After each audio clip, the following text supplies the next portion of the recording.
ku ci nekk da ngaa am foo far et en fonction de fi nga far yow noonu ngay réagir boo ko xoolee ba ci biir en réalité noonu la dafa am ñu jàpp ni kii lañ koy jiiñ moo ko def ñoom am na benn posture benn ligne de conduite ak même dans l'analyse du discours nu ñuy taxawee ñeneen ñi tamit am na ñu ñuy taxawee donc du question wu société à mon avis mais dafa des ci affaire par loolu waaw loolu moo ci am quoi parce que fait am na boo ci xoolee léegi nag am na ñi far fii ni ñuy waxee ku wax rek daanaka dinañ mën a xam à peu près fan nga fare quoi waaw pour man c'est éminemment politique ça veut dire que ci li ngay wax ni analyse du discours que phénomène social bi ngay wax bi au sens de Bourdieu un phénomène social total quoi au sens de Bourdieu pour man affaire politique la c'est un sujet éminemment politique ci débat yi laa wax ni pas l'affaire ci débat yi léegi nag chacun argumente en fonction de ses positions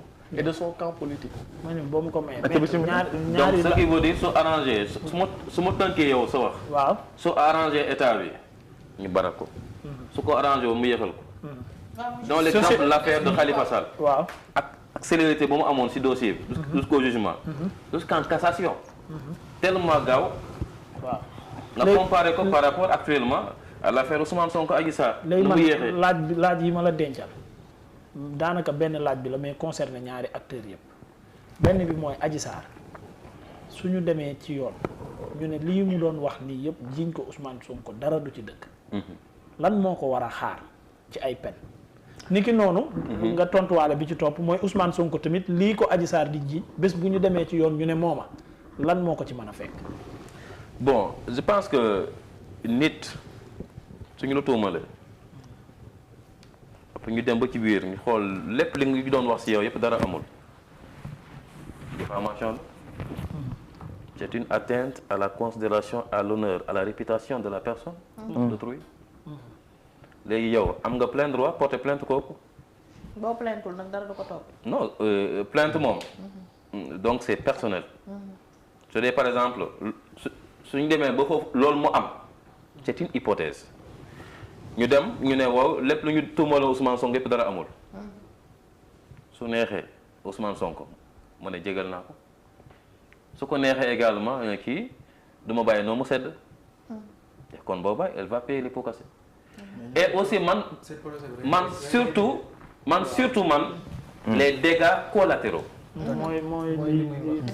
les 14 morts ou bien les 13 morts yoo xamante ne moom la ñuy annoncé ou manière officielle waaw man moom laa considérer que loolu on ne doit pas laisser ces crimes impunis je suis pas d'accord du tout parce que ñoom tamit ñi jotoon dee ils avaient le droit à la vie et la vie est sacrée c'est constitutionnel donc de ce fait je pense que on doit aussi éclairer lépp Sénégalais yi ñan ñoo nekkoon derrière ces meurtres là et que justice vraiment mu mun a appliquer en toute impartialité en toute responsabilité d'accord parce que mënuma comprendre. mais foofu tamit oui allez-y.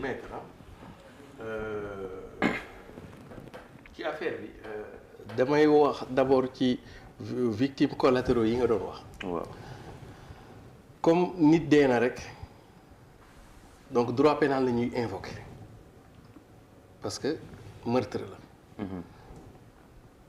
soit c'est involontaire volontaire homicide involontaire maintenant en droit pénal il y a deux choses yoo xam ne ci cas bi dana xaw a jafe tuuti quoi d'ailleurs c'est ça même le challenge en droit pénal il y a le principe de la matérialité et le principe de l'imputabilité le principe de matérialité am na mooy ay bakkan rot nañu loolu moom kenn du ko werante maintenant le principe de l'imputabilité tey jii yow boo ko doon imputer kan nga koy imputer pour dire que c'est lui le responsable. mais on doit aussi comprendre que ñu ngi ci état de droit su amee meurtre maanaam infraction pénale sans que j'ai cité les types d'infractions qui sont prévues par l'article 1er du code pénal fii infraction criminelle la parce que homicide am na que ça soit volontaire ou involontaire boobu enquête moo koy révèle. est-ce que c'est pas des dégâts collatéraux ah des dégâts collatéraux dégâts collatéraux bakkan maanaam xam nga ay du yem ci boppu borom. tey jii nii ndax bu boobaa ci li ma jàpp maanaam bu dee. ñoom non ñaar crime la madame foofu moom man à la Mais folie haleine. Oui, mais xam nga tey ne peut pas tomber d'accord par rapport donc à ça. Même su dee par exemple mu amooy nit ñoo xamante ne ñoo peut-être l'intention manifesté c'était pas de tuer. ah L'intention c'était pas de tuer. l'essentiel y a moom laa expliqué. xam nga le crime en fait l'homicide peut être volontaire ou involontaire maanaam nit ki mën nga tey nga rey. bi ngay rey tam mën nga ko bañ a tey. bon loolu mooy homicide volontaire ou involontaire. Dans ce cas d'espèce, que ça soit volontaire ou involontaire, ça ne va pas rester impuni. Certes, le degré de sanction dina wute. Je donne un exemple très simple. Il y a de cela quelques années, donc en Casamance, il y avait la Cour d'assises avait rendu comment dirais-je, une décision. Am na koo xamante ne dafa jotoon rey baayam mu juum yaakaar ne sàcc moom la rey dafa introduire ci biir kër gi mu dóor ko mu egg suuf mais devant le juge c'était homicide involontaire moom le juge ba retenir xam nga ñaata at lañu ko tëj 12 ans parce que pourtant c'est involontaire.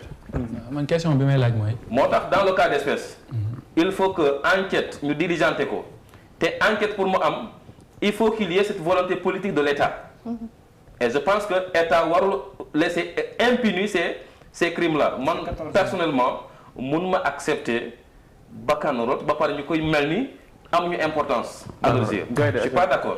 question bi may laaj mooy. bu ñu xoolee mooy ñoom ñaar ñi ko seq. bu nekkee ne dem nañ ba ci biir. maanaam ñu jox kenn ki dëgg ki maanaam tey ki nga xam ne joxuñu ko dëgg moom kon xamoon na ne moom kon ci complot la nekk. waaw kon moom ndax moom mën nañ ko woowee duñ ko woowee ab meurtrier parce que bi mu nekkee ci biir complot bi booba sénégalais yi ñi ngi dee moom mu nekk ci ànd ci loolu noonu. kon boobaa damay jàpp ne jéggi na ci diggante ñoom ñaar waaye nag mi ngi ci biir sénégalais yi ndax am na fi ay fan yoo xam ne liggéey amul. li yàqu ci Sénégal kenn xamul nu mu toll nit ñi di faatu te booba moom xam na ne moom mi ngi ci complot. kon boobaa ndax dossier bi du jéggi ci côté diggante. ñoom ñaar waaye demaat ci biir sénégalais yi. moom moo am responsabilité par rapport ak dégâts yi ci am. ñu collé ko kenn. waaw bu doonee wàllum complot ñu jël lépp calculé ko ne. tey ne diw mi moo yàq lii ci réew mi économiquement. c'est des complots su dee. je suis dans les hypothèses la supposition xam nga ñoom ñaar ku ci jox dëgg rek. waaw kon ka ca des. ca lam maanaam dafa waaw mais dans les hypothèses.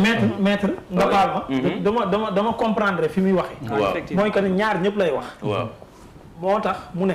ñoom ñaar ñëpp waxul ne mbir mi complot la. waaw maanaam Adji Sarr par exemple. bu fekkee dañ ne lim doon wax dara du si dëkk. maanaam Adji Sarr kon événement yi xew yëpp moom moo ko waral. kon moom dafa mel ni complice la woon ci 14 morts yi deew ak nangam. niki noonu bu doonee Ousmane Sonko tamit. mu ne patt pataaral te moom xamoon ne Sweet Beauté la xew ca biir moom la lañ koy ji mu ne patt gis nit ñi di mars ak deew ak nangam moom it kon dafa mel ni complice la.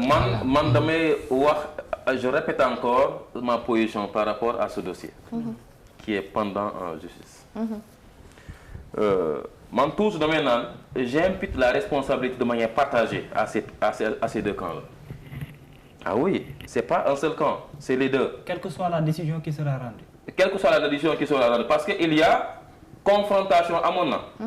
entre forces de l'ordre ak politiciens yi. ça il faut le dire. si naka ñoom ñaar ñëpp lañu nekkee.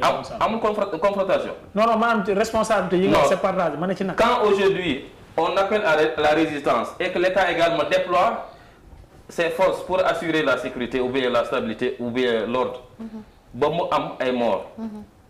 Donc les responsabilités sont partagées. Mais aussi bien il faut dire que côté État ak aussi côté également Ousmane Sonko parce que on a appelé à la résistance ba loolu daal di am. léegi kan moo. mais pour le moment. mun ñu imputer de manière personnelle la responsabilité dans la mesure où on est toujours dans la présomption d'innocence parce que le dossier n'est pas encore tranché. waaw ma bëggoon ci ñambaas rek c'est-à-dire que li ma doon expliquer sànq. dafa mel ni tey jii ñu doon def cas pratique. waaw droit pénal. deuxième année ñuy def cas pratique. ñu bëgg a jox étudiants yi affaire bi nii xam nga waxuma ni affaire bi waruñu ko entendre kii non. ça damay jóg wax la difficulté.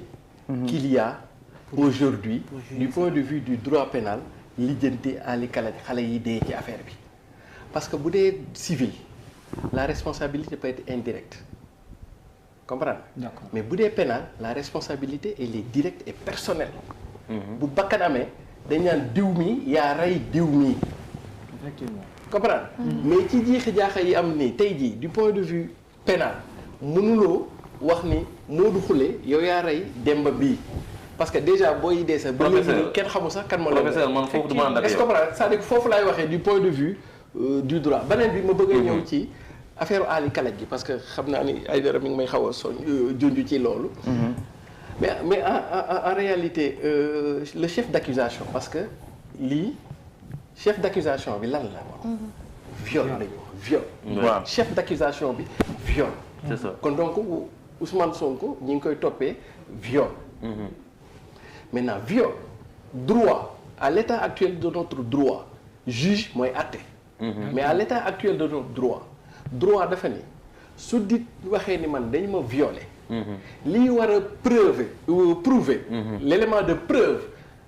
décisif l'élément buy wane matériel mooy le certificat médical or en l'état en l'espèce le certificat médical dit qu'il n'y a pas de viol est-ce que ma nga ma baax li may Effectivement. bis bu ñu toppee nit ñu ni yow da ngaa sàkku kii lenn ci la preuve parce que juge preuve lay teg benn preuve bi nga xam ne mooy la reine des preuves mooy ndeyu preuve gi boo ko ëndee mooy certificat médical te loolu ab docteur moo koy def daal di wax ni kii àgg nañ ci moom wala àgguñu ci moom or à l'état actuel du dossier fu mu toll certificat médical bi génn ci affaire bi le docteur agent assermenté a attesté qu'il n'y a pas eu de viol.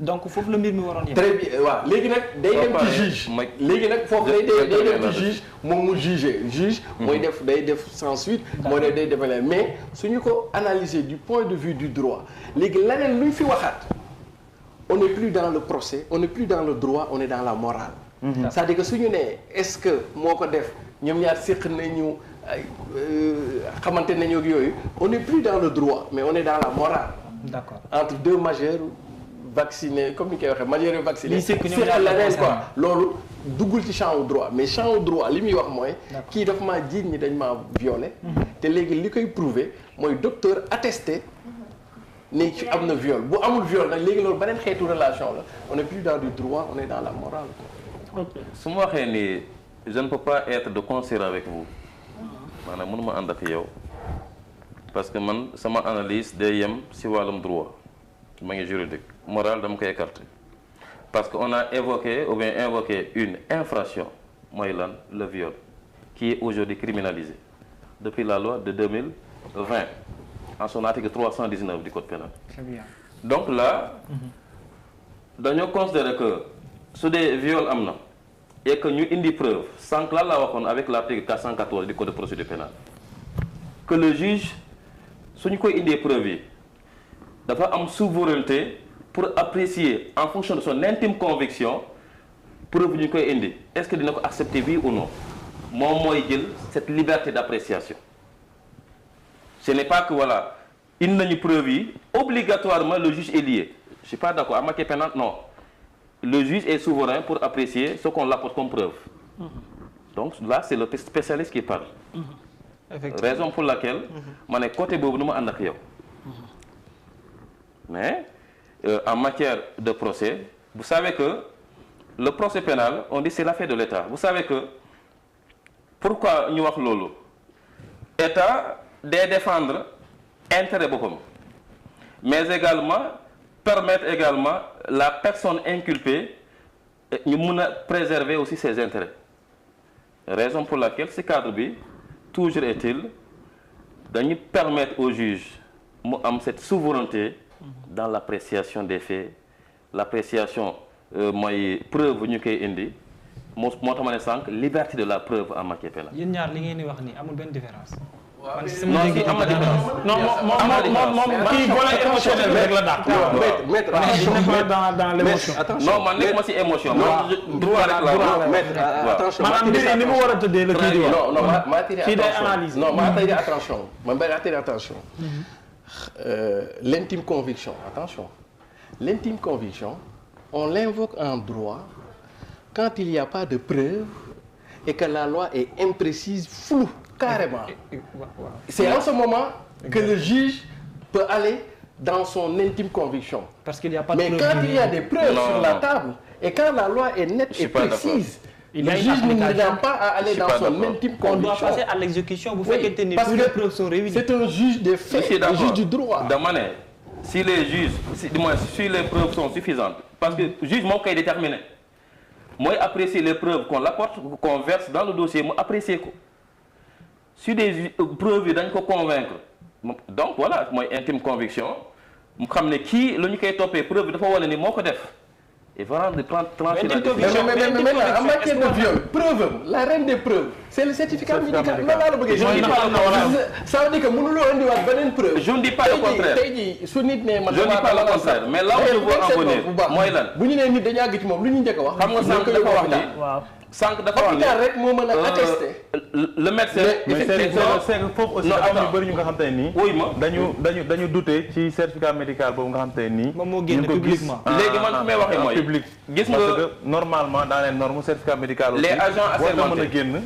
y en a autant non non agents assermentés y en a autant oui ou non mais d'après aujourd'hui les informations pas par rapport à ce dossier l'opinion nationale am na ñu bëri dañu naan y a des certificats médicaux ou bien certificats médicaux yoo xamante ne de complaisance su dee loolu am na qu'en dites-vous de ces Mais qui délivre le certificat, il engage sa responsabilité directe. Ouais, mais S'il je suis est d'accord, avéré, mais- s'il est avéré que qui défend le certificat médical, c'est un faux médical. Bon, il est dans le dossier, il est poursuivi par la loi. Et d'ailleurs ça, tu ne peux pas faire un certificat médical si tu n'es pas un agent assermenté. Ce n'est pas l'enseignant que je suis qui fait un certificat médical. Il y a des gens qui sont habilités à faire les certificats médicaux. je sais D'accord. loolu boobu d'accord na mais je répète Mais il encore su fekkee moom et aussi constant il ma est position habilité à le faire. juge bi Mais mu def ko te waru ko def. Mais il engage sa propre responsabilité. mon léegi ñu cher. bàyyi ma ñoon mu moo dugal tax ma ne laaj bu mujj parce que waxtu wi jot nañu. waaw man je maintiens toujours ma position en matière pénale le juge a cette liberté cette plénitude cette souveraineté mu apprécier lu ñu koy indi comme élément de preuve. Absolument. Boobu bëgg naa mu leer d'accord léegi ñu bàyyi ma ñoon mu dugal laaj bu mujj. ku nekk laaj mujj ah. waaw laaj bu mujj. waaw d'accord Gaydel ba nga nekkee ci mbir yeeg léegi bëggoon naa aussi nga wax ñu maanaam en terme de rentabilité maanaam ci koppar ak ay opportunités yu nga xam te ni vidéo yi ngay def mu ngi koy andi ndax changé na ndax changé na sa vie. beneen catukat bi. damay fàttali bi may def ak Pape Cheikh émission. dégg naa sama maam bu koy seetaan bu dee les gars là il est fort bu ne ko waaye mu ngi koy catu de. waaw dañoo mën a catu de waaw waaw lu ma xam ne waaye waxul bu la gën a gii. waaye maanaam ci côté bi nga xamee ni ci la ñu nekk. maanaam ci li ma ci gën a marqué. maanaam pour man sax du côté boobu noonu. parce que man damaa fekkoon ci samay activité ma nekk ci. yaa ngi yëngu ci dara. waaw li ma ci gën a marqué maanaam. looy yëngu. mooy commerce commerce ngay def. waaw maanaam nit ki di ci jariñoo ba mu wóor ko ne ko te yow ci sa kàddu yi